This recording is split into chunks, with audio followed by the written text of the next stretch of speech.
day, this is Pastor Dominic from Evander Revival Center. I want to ask you today, what are you focused on? In other words, what are you looking at? What are you exposing your eyes to? Now, in this last week or so, I have made a decision to restrict social media in my life. I've made a decision not to look at anything that is tragic, any video or image of death, violence. I've also made a decision not to listen to speculation, and I've made a decision to limit the news. The reason being is because this week, social media has been flooded with tragedy, violence. There's so much speculation going on and bad news constantly. And for my own mental health in this season, I've made a decision that I'm going to be very deliberate about what I look at and what I focus on. Now, there's a saying that I live by. Where focus goes, power flows. Let me say that again. Where focus goes, power flows. What do I mean by that? Whatever we focus on, we give power to. Whatever we look at, we will move in that direction, and that will have power over our lives. The Bible says in Genesis chapter 13 that Abraham and Lot, they separated from each other. Abraham dwelt in the land of Canaan, while Lot dwelt near the cities of Sodom. And the Bible says in Genesis chapter 13 verse 12 that Lot pitched his tent towards Sodom. Now your tent is a picture of your life. It is symbolic of your lifestyle. So when the Bible says that Lot pitched his tent towards Sodom, that means that he constantly looked in the direction of Sodom. And if you know anything about Sodom, Sodom was a city of sin in the Old Testament. So with him constantly looking in the direction of sin, later on he moved into the city of Sodom. And there he made his dwelling.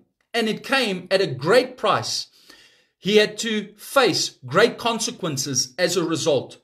But where did it start? With what he was looking at, with the direction he was moving towards. Now, you and I, we were not created or designed to constantly look at death, to constantly consume negativity. We were not programmed by our Creator to feed off things that are devastating, tragic. Yes, there is suffering, trauma in this world. We need to pray. We need to intercede for the world that we are living in, for the lost. But you and I were not created to constantly feed on death. I want to share with you a scripture. Listen to what Jesus says in Matthew chapter 6, verse 22 to 23. Speaking along these lines. Your eye is like a lamp that provides light for your body. When your eye is healthy, your whole body is filled with light. But when your eye is unhealthy, your whole body is filled with darkness. And if the light you think you have is actually darkness, how deep that darkness is.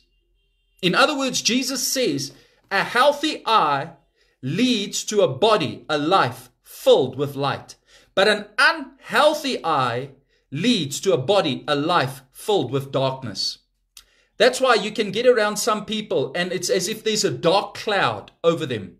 It's as if they are living in darkness. But if you go and look deeper, what they focus on, what they constantly look at, it is things that are dark and depressing. And as a result, it manifests in their lives. I want to be a person of light. That means I need to focus on what is life-giving. I need to focus on what is right, just, and true. Listen to what David wrote in Psalm 101 verse 3. I will refuse to look at anything vile and vulgar. David said, I refuse to look at anything vile and vulgar. I refuse to look on anything that is not good.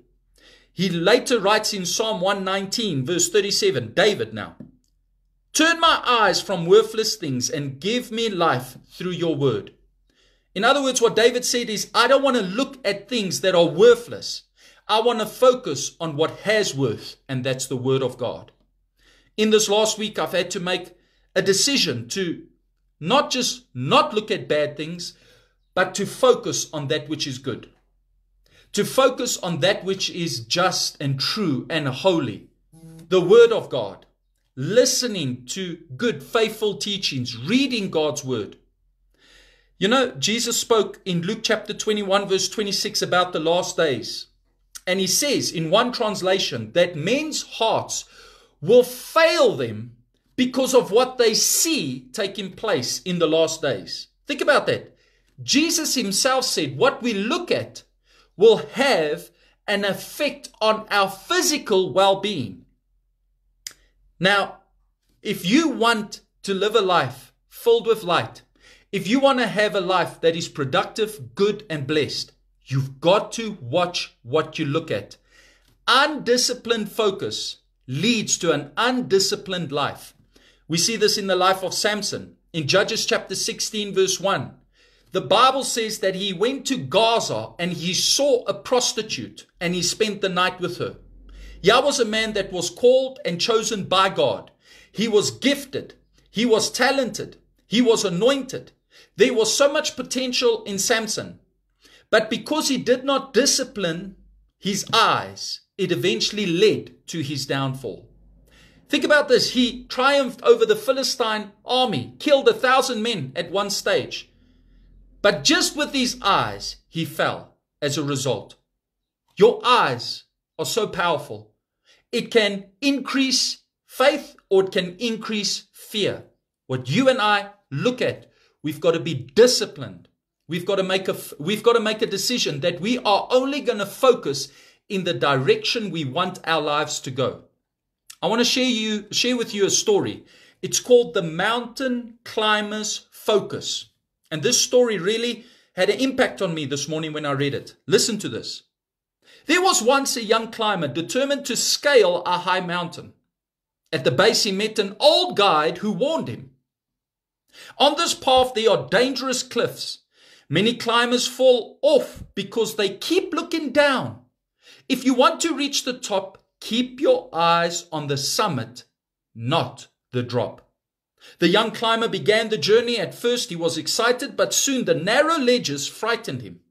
His eyes wandered downward and fear gripped him. He froze, unable to move. Then he remembered the guide's words. Keep your eyes on the summit.